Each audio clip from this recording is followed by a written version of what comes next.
আমি ঈমান পরিত্যাগ করব না। আমি মহান রব্বুল আলামিনের নিকট ঈমান আনছি, আমি ঈমান আনছি, ঈমান আমি পরিত্যাগ করব না।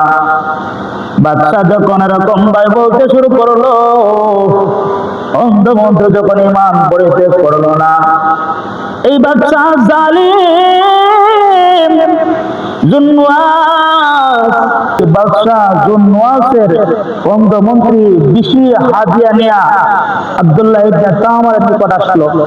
আসিয়া বলল, আপনি আমাকে ভালো করেন, আমি অন্ধ। আব্দুল্লাহ তামের বলেন, আমি তো ভালো করার মালিক নয়, একমাত্র ভালো করেন আল্লাহ। কে করেন? আল্লাহ তাআলা ভালো করেন। বলেন তাহলে কি করতে হবে? আব্দুল্লাহ ইবনে তামের বলেন, তাহলে ঈমান আনতে হবে। যে ঈমান আনেন আর আমি আল্লাহ তাআলার কাছে দোয়া করব। তখন ওই বাদশা জুনওয়াসের মন্ত্রী, অন্ধমন্ত্রী ঈমান আনলো, কালিমা পড়লো, আর আব্দুল্লাহ ইবনে তামের দোয়া করলো মহান রব্বুল আলামিনের নিকট। সাথে সাথে দোয়া কবুল হয়ে গেল, ওই অন্ধমন্ত্রী চক্ষুওয়ালা হয়ে গেল। আরো জোরে বলেন সুবহানাল্লাহ। এই অন্ধমন্ত্রী চক্ষুওয়ালা হয়ে গেল, তার অন্ধত্ব শেষ। ওই মন্ত্রী যখন মন্ত্রণালয়ে গেল, সংসদের মধ্যে গেল, তখন সবাই তো অবাক যে এই ব্যক্তি তো অন্ধ ছিল, তার চোখওয়ালা, তার চোখ কিভাবে আসলো? তখন বাদশা জুনওয়াস, সে তো কাফের, সে জিজ্ঞাসা করলো, মন্ত্রী তুমি কিভাবে এই চক্ষু পেয়েছ? এই অন্ধ মন্ত্রী বলল, আমার আল্লাহ আমাকে ভালো করেছেন। এই মন্ত্রী বলল, বাদশা জুনওয়াস, সে বলল, হ আমি তো তোমার রব, প্রভু, আমি তো ভালো করি। কি করি? আমি ভালো করি, আমি তো এরকম করে থাকি। এই অন্ধ মন্ত্রী বলেছিল, না না না, আপনি আমার প্রভু নয়, আমার প্রভু হলেন যিনি, যিনি আপনাকে আমাকে সমস্ত পৃথিবীকে সৃষ্টি করেছেন। তাহলে এই প্রভুটাকে বললেন, উনি হলেন আল্লাহ। উনি কে? আল্লাহ। এখন বললো, তাহলে তুমি এই বিদ্যা কার কাছে শিখছ? তখন ওই মন্ত্রী, অন্ধ মন্ত্রী, তাকে শাস্তি দেওয়ার কারণে সে বলে ফেললো আব্দুল্লাহ ইবনে তামের কাছ থেকে। মন্ত্রণার মধ্যে ডাকা হলো আব্দুল্লাহ ইবনে তামেরকে। তখন আসলেন, বললেন যে তুমি তো জাদুবিদ্যা ভালোই পারদর্শী হয়েছ। বললো, না না না, আমি তো জাদুবিদ্যায় পারদর্শী নয়। তাহলে তুমি তো দোয়া করলেই তো কবুল হয়ে যায়, ভালো হয়ে যায়।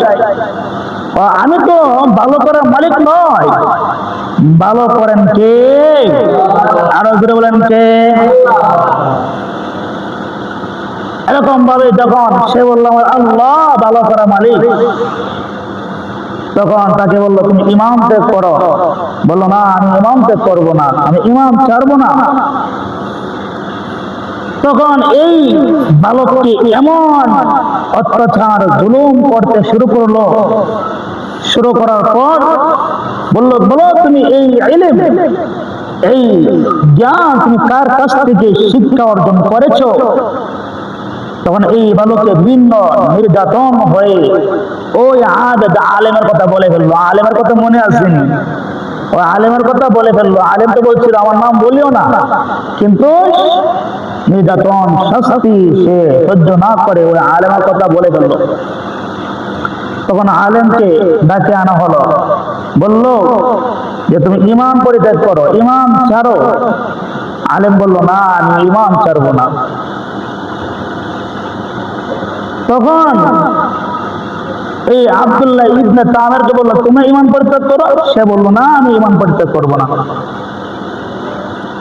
যখন ইমান পরিত্যাগ করি না, তখন এই জালেম বাদশা জুনওয়াস এই আলেম আবেদ ব্যক্তিকে করাত দ্বারা দুই ভাগ করে ফেললো। বলেন নাউজুবিল্লাহ।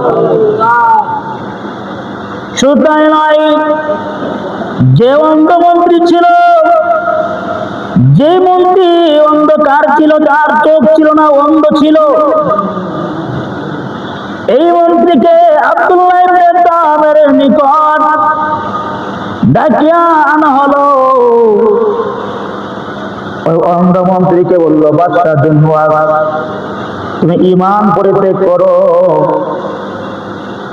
অন্ধ মন্ত্রী বলল, আমি না না না, আমি ঈমান পরিত্যাগ করব না। আমি মহান রব্বুল আলামিনের নিকট ঈমান আনছি, আমি ঈমান আনছি, ঈমান আমি পরিত্যাগ করব না। বাদশা যখন এরকম ভাই বলতে শুরু করলো, অন্ধ মন্ত্রী যখন ঈমান পরিত্যাগ করলো না, এই বাদশা জালিম দুনওয়াস এই অন্ধ মন্ত্রীকেও ওই আবেদের মতো, আলেমের মতো দুই টুকরা করা, তারা দুই টুকরা করে ফেললো। আব্দুল্লাহ ইবনে তামেরকে বলল, তামের, এখনো সময় আছে, ঈমান পরিত্যাগ করো। যদি পরিত্যাগ না করো, তোমাকে এরকম শাস্তি দেওয়া হবে। আব্দুল্লাহ ইবনে তামের বললেন, বাদশা আপনি যত কিছু করেন না কেন, আমি ঈমান ছাড়ব না। এক মহান রবের নিকট ঈমান আনছে, এই ঈমান আমি ছাড়ব না। আপনি যত পরিকল্পনা কেন করেন না কেন, আমি ঈমান ছাড়তে রাজি নয়। আব্দুল্লাহ ইবনে তামেরের এই হালত দেখিয়া, ঈমানের তেজ দেখিয়া, ঈমানের পাওয়ার দেখিয়া বাদশা দুনওয়াস একদল সেনাবাহিনীকে বলল, সেনাবাহিনীরা আব্দুল্লাহ ইবনে তামেরকে নিয়ে যাও, ওই পাহাড়ের মধ্যে নিয়ে যাও। যদি আব্দুল্লাহ ইবনে তামের যদি ঈমান পরিত্যাগ না করে, তাহলে তোমরা তাকে পাহাড় থেকে নিচে ছাড়িয়া দিবা, আর যদি ঈমান ছাড়িয়া দে, তাহলে তোমরা আমার নিকট তাকে নিয়ে আসবা। আব্দুল্লাহ ইবনে তামেরকে ওই সেনাবাহিনীরা পাহাড়ের মধ্যে নিয়ে গেলেন। যাওয়ার পরে বলল, আব্দুল্লাহ ইবনে তামের, তুমি ঈমান পরিত্যাগ করো, তুমি ঈমান পরিত্যাগ করো। যখন আব্দুল্লাহ ইবনে তামের বলল, আমি ঈমান পরিত্যাগ করব না, তখন পাহাড়ের চূড়ায় যখন নিয়ে যাওয়া হলো, যাওয়ার পর বলল, আব্দুল্লাহ ইবনে তামের, তুমি ঈমান পরিত্যাগ করো। আব্দুল্লাহ ইবনে তামের ঈমান পরিত্যাগ করে নাই। এমন সময় মহান রব্বুল আলামিনের নিকট আব্দুল্লাহ ইবনে তামের দোয়া করল, আল্লাহ,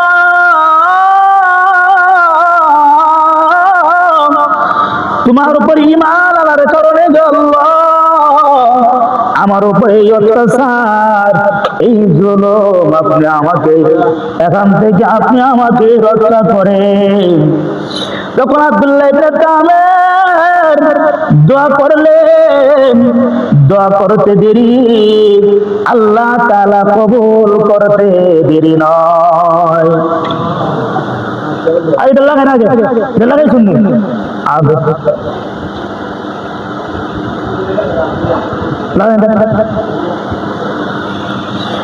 আব্দুল্লাহ ইবনে তামের যখন এরকম দোয়া করলেন, দোয়া করতে দেরি, কবুল হতে দেরি নাই।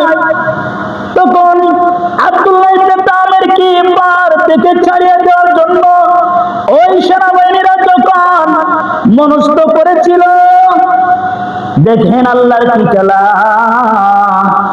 আব্দুল্লাহ ইবনে তামেরকে ছাড়ার পরিবর্তে ওই জালিম বাদশার সেনাবাহিনীরা পাহাড় থেকে পড়ে তারা ধ্বংস হয়ে গেল। আব্দুল্লাহ ইবনে তামের ওই জালিম বাদশা তার নিকট বেটার মধ্যে চলে আসলো। বাদশা বলল, ব্যাপার কি, সেনাবাহিনীরা কোথায়? আব্দুল্লাহ ইবনে তামের বললেন, আই সেনাবাহিনী তো শেষ, ধ্বংস। তাহলে তুমি কিভাবে এখানে আসলা? আব্দুল্লাহ ইবনে তামির বললেন, আমার আল্লাহ আমাকে এই জালিমদের হাত থেকে বাঁচিয়েছে। আব্দুল্লাহ ইবনে তামির যখন এই কথা বললেন, বলার পর ওই জালেম বাদশা জুনওয়াস আরেক দল সেনাবাহিনীদেরকে বললেন, হে আমার সেনাবাহিনীরা, এই আব্দুল্লাহ ইবনে তামিরকে তোমরা বড় সমুদ্রের মধ্যে নিয়ে যাও। যখন বড় সমুদ্রের মধ্যে নিয়ে যাইবা, যদি সে ঈমান ছাড়িয়ে দেয় তাহলে তোমরা তাকে আমার নিকট নিয়ে আসবা, আর যদি ঈমান না ছাড়ে তাকে ওই সমুদ্রের মধ্যে পালিয়ে দিবা। বাদশার অর্ডার মানিয়া ওই সেনাবাহিনীরা এরকম ভাবে সে চলে গেল ওই সমুদ্রের মাঝে। সমুদ্রের মাঝে যাওয়ার পর এমন উত্তাল শুরু হয়েছে, ঢেউ শুরু হয়েছে। আব্দুল্লাহ ইবনে তামিরকে সমুদ্রের মধ্যে ফেলিয়ে দিলেন। এমন সময় আব্দুল্লাহ ইবনে তামির আল্লাহ তাআলার নিকট দোয়া করলেন, আল্লাহ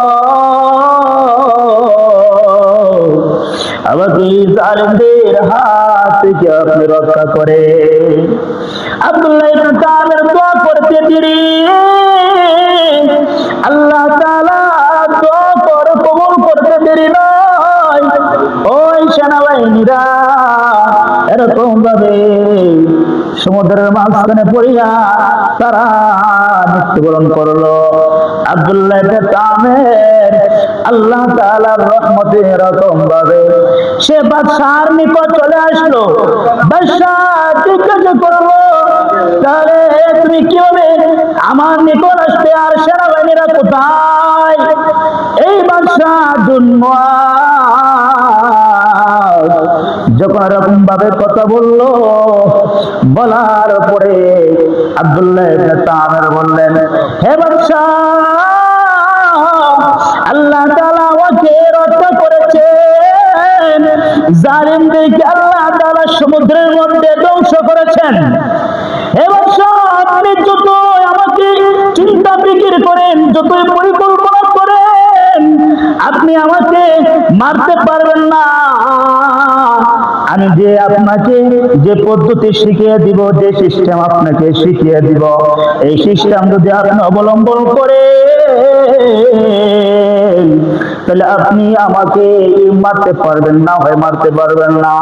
বাদশা বলল, কিভাবে কিভাবে সিস্টেম জানিয়ে দাও, পদ্ধতি জানিয়ে দাও। পদ্ধতি জানার প্রয়োজন, তোমাকে আমার মারার প্রয়োজন। এরকম ভাবে বাদশাকে বলল, বাদশা, এই যে আমার তুন আছে, এই তুন থেকে একটি পাথর নিবা, একটি কঙ্কর নিবা, আর একটি এরকম ভাবে বড় করিয়া একটি মাঠ নিবা। মাঠের মধ্যে সমস্ত মানুষকে একত্রিত করবা। সমস্ত মানুষকে একত্রিত করার পর এই যে আমাকে এই একটি কঙ্কর দ্বারা বিসমিল্লাহি বিসমিল্লাহি রব্বি হাযাল গুলাম এই কথা বলি আমার উপরে নিক্ষেপ করবা। যদি নিক্ষেপ করো তাহলে আমি মৃত্যুবরণ করবো। এরকম বাদশাহ একটি বড় মাঠ সাজাইলেন এবং পৃথিবীর সমস্ত মানুষদেরকে, এলাকার সমস্ত মানুষদেরকে একত্রিত করলেন। একত্রিত করিয়া ও আব্দুল্লাহ ইবনে তামির তুন থেকে যে কঙ্কর দিয়েছিলেন, ওই কঙ্কর এই বাদশা হাতে নিলেন। নেওয়ার পর সমস্ত মানুষের সামনে আব্দুল্লাহ ইবনে তামিরকে বিসমিল্লাহির রব্বি হাযাল গুলাম বলিয়া আব্দুল্লাহ ইবনে তামির নিকট উপরের মধ্যে নিক্ষেপ করলেন। তাফসীরের মধ্যে লেখা হয়েছে, এক সাইডের মধ্যে কপালের এক সাইডের মধ্যে ওই কঙ্কর যখন লাগে, লাগার পর আব্দুল্লাহ ইবনে তামির হাত দ্বারা এরকম করিয়া এরকম হাত ধরলেন। ধরার এরকম হাত ধরা অবস্থায় দুনিয়া থেকে চিরবিদায় নিয়ে গেলেন। সমস্ত মানুষ দেখলো তাহলে তো এই গোলামের, এই যে গোলাম আছে, বালক আছে, তার ধর্মই সঠিক। এই বালক যে বলছে, ওই বালকের খোদার নামে যখন নিক্ষেপ করছে, বালক মৃত্যুবরণ করছে, তাহলে এই বালকের ধর্মই সঠিক। বাদশার জন্য আসবে কি? সমস্ত মানুষ এরকম বলাবলি করতে শুরু করলো। মাঠের মধ্যে যত মানুষ ছিল, সমস্ত মানুষ একসাথে মুসলমান হয়ে গেলে, সমস্ত মানুষ মুসলমান হয়ে গেলেন। বাদশার মেজাজ নষ্ট, মাথা খারাপ। আরে চিন্তা করলাম, এই গোলামকে, এই বালককে যদি আমি মারতে পারি, তাহলে মানুষ আমাকে খোদা মানবে। কিন্তু বিপরীত ঘটনা ঘটে।